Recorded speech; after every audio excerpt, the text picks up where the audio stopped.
All right, Mike Tomlin, very critical of his undefeated Steelers performance yesterday. Pittsburgh has 5 games remaining on their bid for a perfect regular season. You can see right there. Up next, they host Washington before traveling to Buffalo, then Cincinnati, and finishing home versus Indy and at Cleveland. And I have some bad news for Steelers fans like yourself, Stephen A. Bud Dupree has tore his ACL. The team has just confirmed that.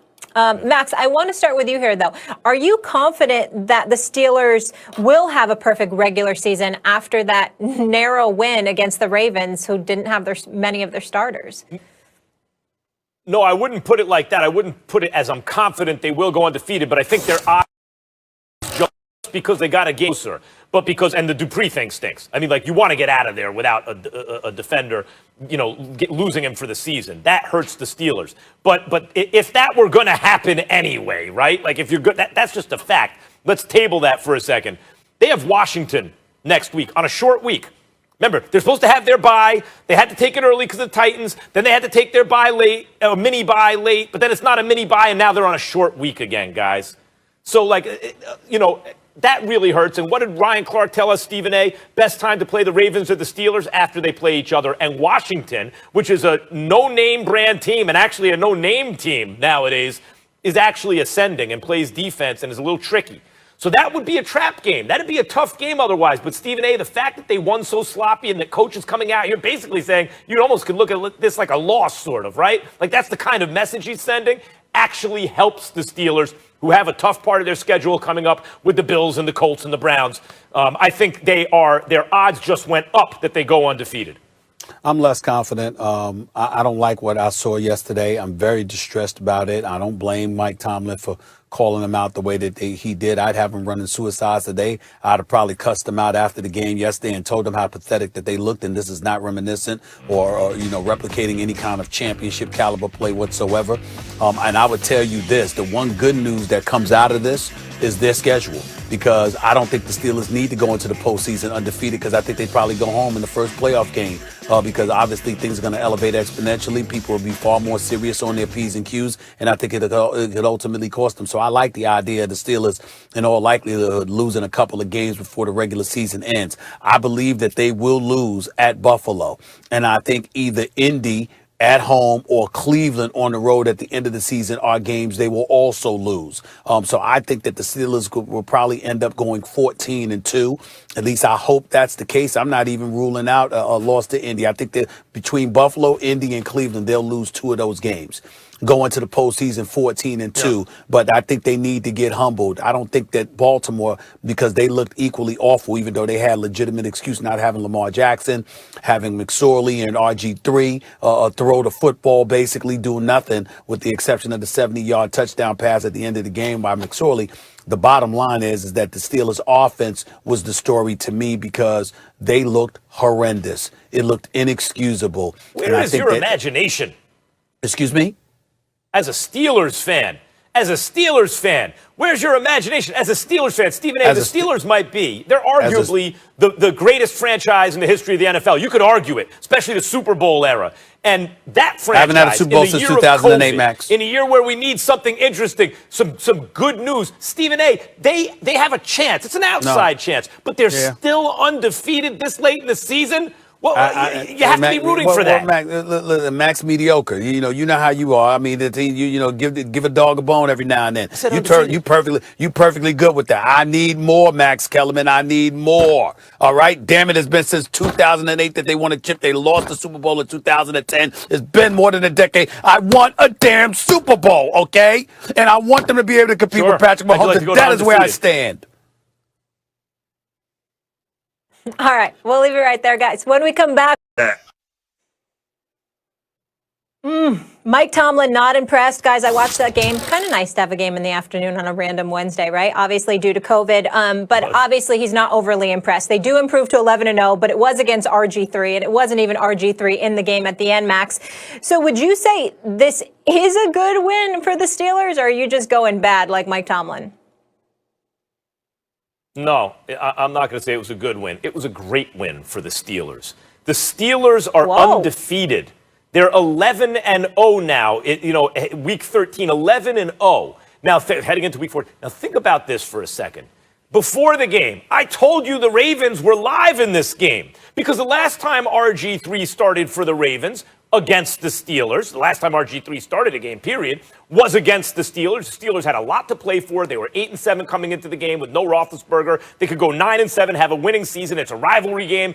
The Ravens didn't start anybody because they had everything sewn up already. No Lamar Jackson, no Ingram, no nobody. They just sat all their starters. And who won the game? The Ravens not only won, they won 28-10. They won by 3 scores. Beat the Steelers by 3 scores. In this rivalry game, which heading into this season, in this century, is 22-22 out of the 44 times they met, with almost 0-point differential. Everything down the line's basically even. And you already beat the Ravens once. You know they're coming for you, period. And you've had to deal with the delay, and you have to get ready, and then wait and get ready, and wait and get ready, and wait. And after all that, you play a terrible game. Coach is right. All 3 phases of the game, the Steelers were no good. Even that last pass by Roethlisberger, which basically sealed the game with a little over 2 minutes to go, I thought that was a stupid pass. That should have been a pick 6. They should have lost the game on that. But guys, they won. And it's not the kind of win where they go home feeling good about themselves and it papers over all the problems. No, they clearly played poorly. The coach put them on blast. And they still are undefeated. So now they can almost psychologically take that as a defeat. Like, damn, we have a lot to work on, all 3 phases. And they better, because otherwise there'd be a trap game coming up, right? Washington, who's been playing better and better as the season goes on. After the Ravens game, what did Ryan Clark tell us, Stephen A.?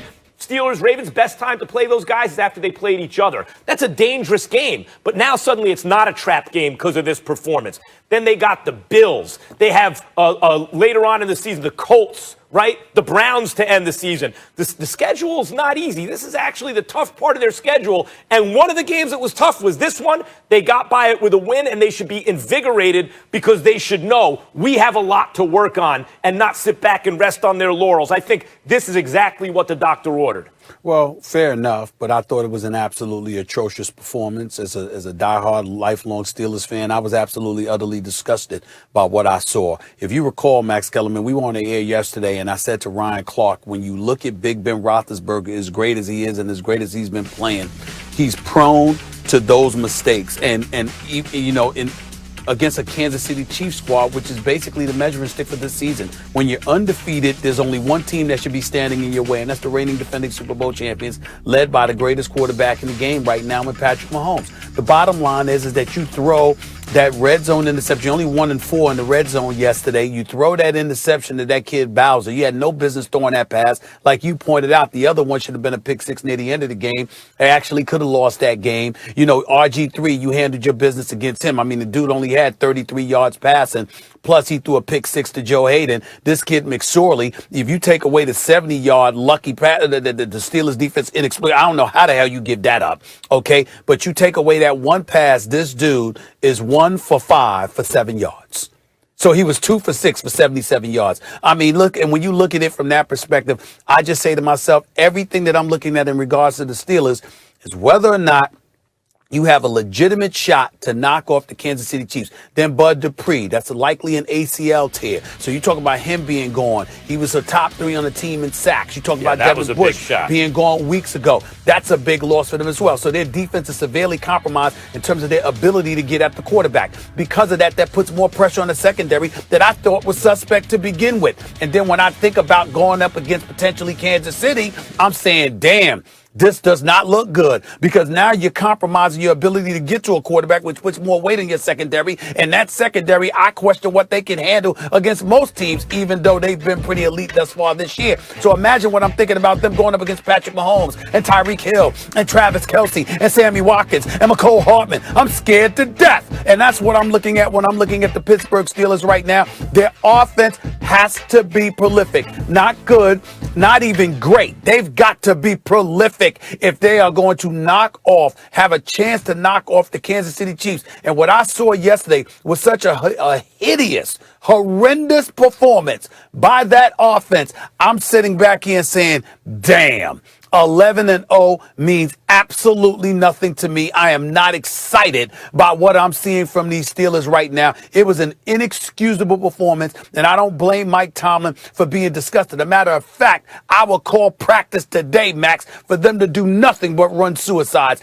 after that performance. I'm telling you right now, I call them, we put the football down, okay? And I'd sit up there and say goodbye to your wife, your girl, your family, and all of that stuff for the rest of the day. And I'd have them doing nothing but running suicide. I might give them the next day off. I might give them, the next couple of days off. I'd have them brothers running suicides just because they stunk up the joint the way that they did.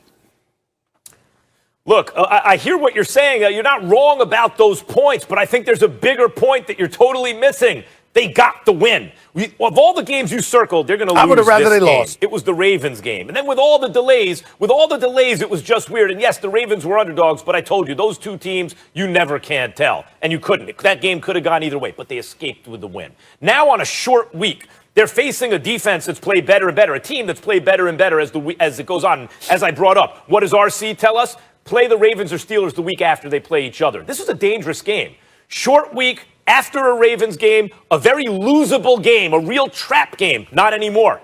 Not anymore. And then if you get by Washington with a win, and before I even get to whether they can beat the Chiefs, I don't think anyone's going to beat the Chiefs. But the best way to do it's actually in a shootout. That gives you your best chance. That's when their record is most mediocre. It's still over 500, but it's not basically unbeaten, right?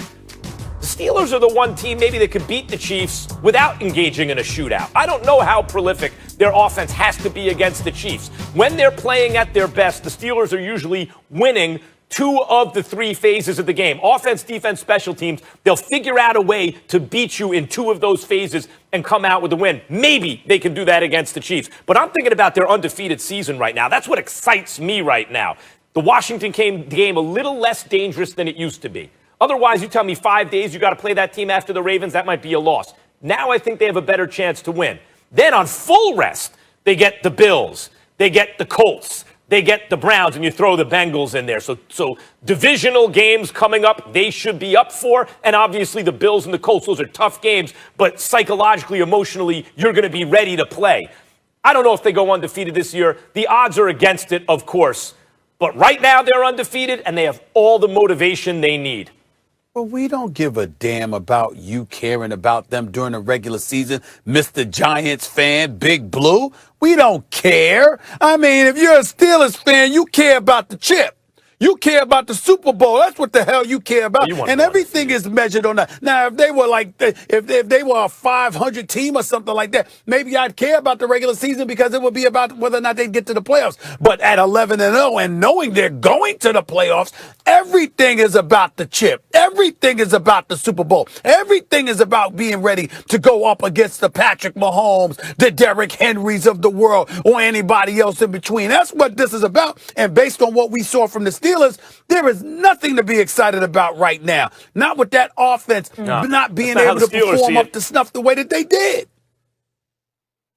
A Mike Tomlin coach team's not thinking that. They're thinking one thing: opponent next week. The opponent next week, Washington, after this performance is a little less dangerous because the Steelers, I expect to be on their A game. Trust me, Mike Tomlin think about the postseason. It's about being ready to go. It's about the chip. He ain't think about the regular season as much. Only think about it because he got to, because you got to be prepared for the postseason. He ain't trying to think. It ain't just about the regular season.